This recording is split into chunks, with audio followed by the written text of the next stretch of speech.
So how do we create advantage? Number one, we want to create conflicts. So we create conflicts for defenders by forcing linebackers to either commit to gaps or to the pass pre-snap with our spacing and empty.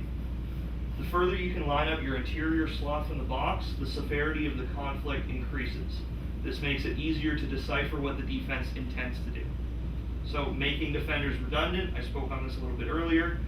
This ties into the outside portion of this presentation. Attack the flats and the outside deep thirds. This makes defenders that try to split the field, specifically safeties and linebackers, only useful in stopping run plays. Safeties at 10 plus yards deep were redundant against our offense. And the final one is being efficient. So preach that we only need 3.4 if you go for it on thirds, or 5 yards of play if you are a punting team. Feed your athletes, take easy yards. In our provincial final, 30% of the plays I called were pre-snap screens. And, it went fairly well. I have some film of it. So creating conflict, I'm just showing here, the further you play your inside slots from the edge of the box, the more conflict you can create. Because when we start pulling excess linebackers out of the box, what we're doing is we're making our O-line or their defense not gap sound. When this, most teams are accustomed to seeing 22 or 32 sets. A 32 is a fairly easy adjustment with a SAM usually bumping out. But as soon as they have to bump out a third one, now we have a C, a B, an A, a B, a C, 6 gaps for only 5 defenders. So we have a 1 gap advantage on this team if they choose to address our wide receivers. Of course, a defense can always just walk a safety down to address that. The check for us there is just calling forwards. You don't have a safety, we're going to throw the ball deep. You don't need a quarterback that can throw, like I said, more than 30 yards. These 2 slots are on linebackers, right? You just pick a seam, whichever one gets there faster. You put your 2 best athletes as close to the ball carrier as possible. And again, you don't need a Lamar Jackson to make something happen over the middle.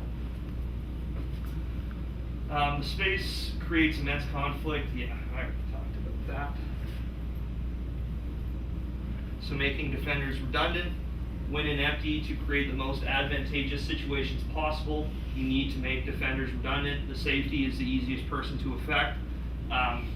By only targeting areas low and outside, we reduce his effectiveness across the board. So like I say, keeping your passing concepts outside by attacking the flats and the deep outside, the safety's influence is largely negated. And of course, a safety at 10 or 15 yards, sure, he can make a tackle eventually, but not after we gain the yards we need to get first downs and maintain drives. So this is talking to our efficiency goals. So right here I have highlighted the drive zone, right? It's not, you don't need a ton of yardage to have successful drives. You don't need to do chunk plays every single time. I'm very happy, and we've had lots of times, I was talking to Coach Bartolacci about this a little bit. We had lots of drives at both the Buccaneers and Auburn where we'd have like 20, 25 play drives that didn't result in points.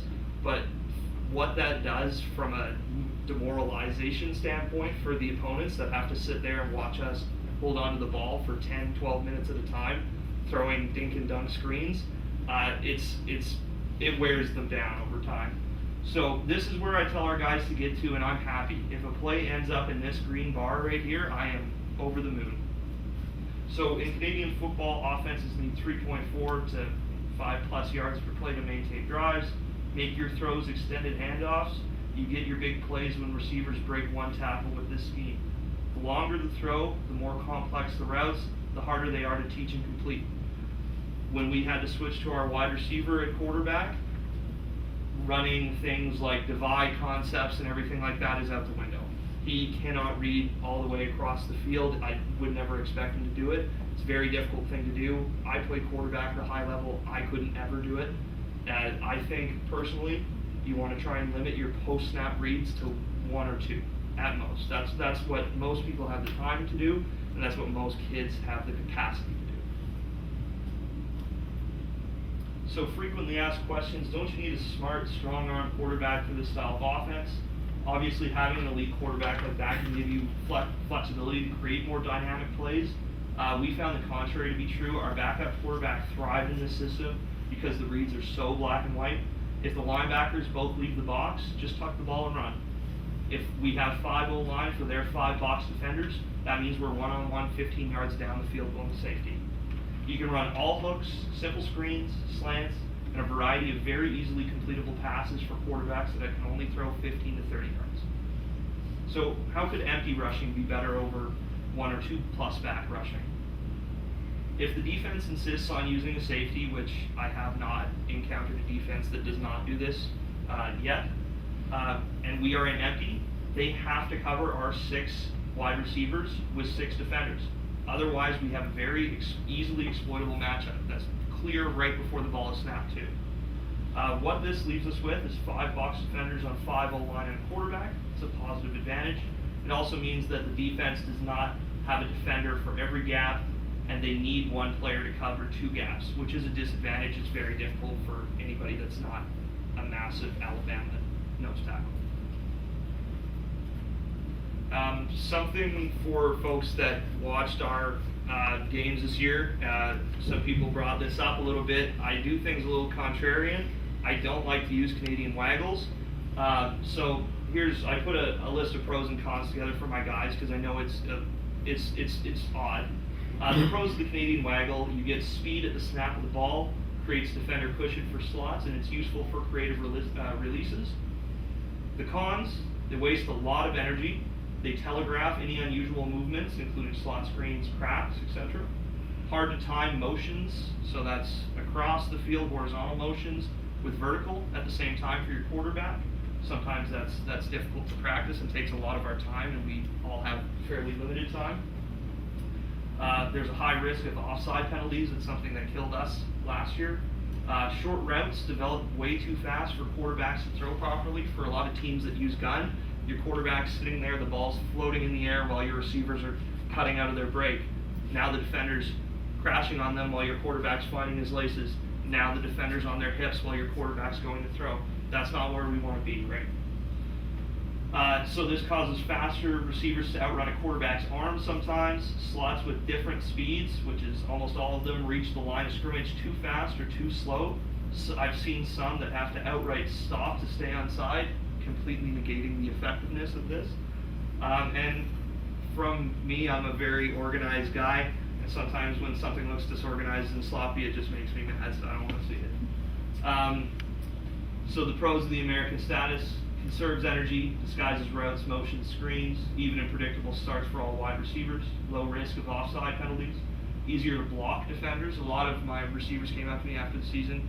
It's so much easier to, instead of running 15 yards at someone and trying to break down, controlled manner, while they're 5 yards away, you take 2 steps up, you're ready to block them, right? Easier to time, snap for horizontal motions, consistent explosive starts, and this is a big one for me. Especially for the teams that end up playing on like grass fields a lot of the time, it's way easier to remember depths from muscle memory. If we're measuring a distance as coaches, we don't sprint 10 yards before we start measuring, right? We start from a control, then we go forward. For our receivers, it's the same thing, right? When they line up in the American static stance, they know where 5 yards is, even if the line's not painted. They know that it's, for me, roughly 3 steps, 3 aggressive steps, right? So that's it, just a little bit more consistency for me. The cons of the American status: obviously, possibility of tighter defensive cushion on slots. For me, I put this in the cons list, but for verticals, it's a great thing. Slower start than well-timed full-speed run-up, and less creative release opportunities.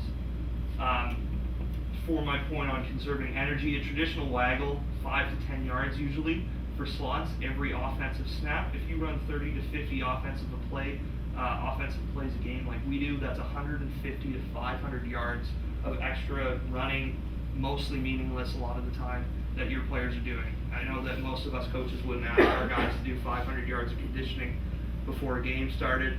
We do ask them to do it during a game, which to me, I think there's a time and place for it.